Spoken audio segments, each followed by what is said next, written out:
lot about Grand Rapids, except what I do remember was terribly happy. Terribly happy. Possibly the only kind of normal, carefree time in my life, and that was only for 3 years, you know. You mean at the very beginning? At the very beginning, but I can go back to that time, you know. And I remember my mother and father. My father, you know, owned the Rialto Theater, a little theater called the Rialto Theater in Grand Rapids, and we had a lovely house, and he was very successful. What had happened is he had married my mother, and then when they found they were going to have a family, they had settled down in Grand Rapids, and he bought a theater. And my mother used to play the piano at the theater sometimes, you know, and my dad would hire someone else to play the piano for silent movies.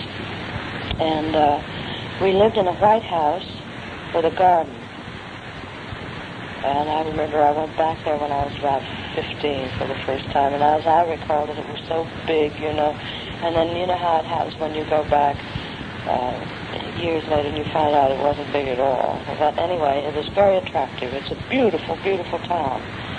You know, Grand Rapids is right in the middle of the Iron Range in Minnesota, and surrounded by lakes. And in the snow, I remember the snow, and I remember also I think my grandmother and grandfather lived in Duluth, and we used to take train rides, the 3 kids, you know, and my mother, and go to visit my grandmother. And my grandmother would meet us at the train with taffy to be pulled. You know, we'd have a taffy pull, and my grandmother used to let me drink tea at her house. It was always green tea. Her name was Fitzpatrick. She was your mother's mother? My mother's mother. Her married name was Milne, M-I-L-N-E, but her name was Fitzpatrick, Eva. And I remember just things here and there, just to show you, you know, that it was a good life. My mother and father used to do summer stock.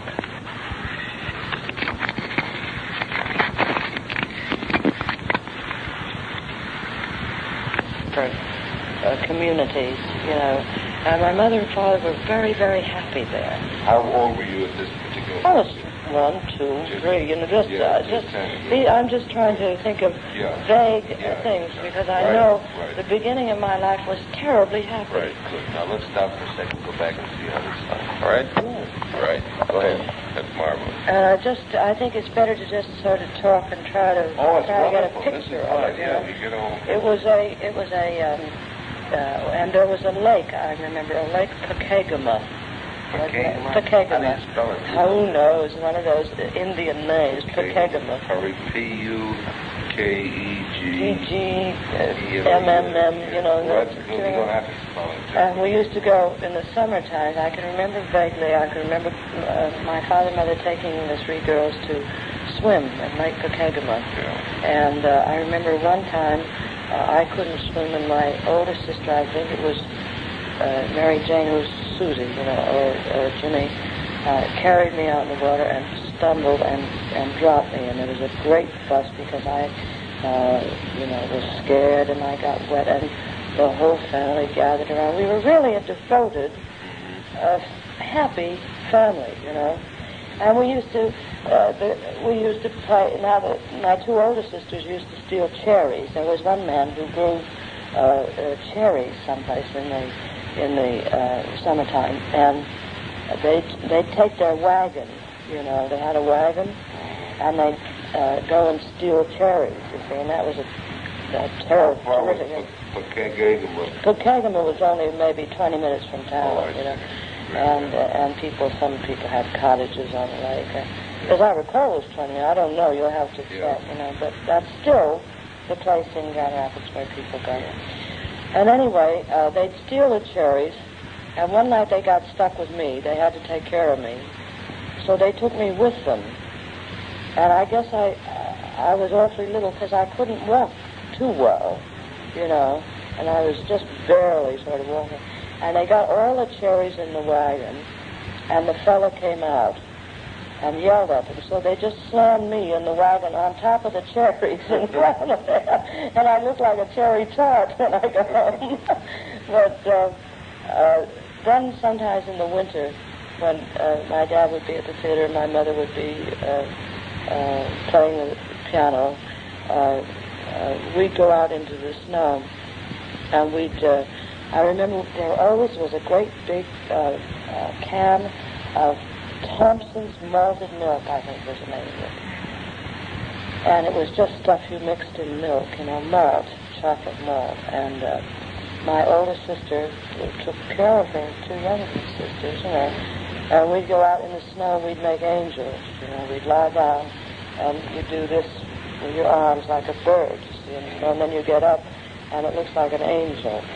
And then we'd all go into the house and we'd have hot milk and that Thompson's cocoa, and I just adored that, And everything I can remember about Grand Rapids had charm and gaiety, And I remember the first time I can remember singing, when anybody took any notice, was my father was playing the piano, and I had a little girlfriend. I don't remember her name, but she was just married. She couldn't have been any more than about 2, and he taught us to sing "My Country 'Tis of Thee." And he had an upright piano at home, and he played it, and he called my mother and my sisters in to listen to this little girl. And I was terribly proud because they said, she's good, baby, baby gum. So, and I vaguely remember a white dress that my mother made for me and that was the first dress I appeared on the stage in my father's theater. There's a picture of it. You've seen that picture. It was white sort of net dress. Yeah. So I can remember her making that dress. Yeah. And I can only remember. I do know that's the only time I ever saw my mother and father happy. It was in that wonderful town. Anyways,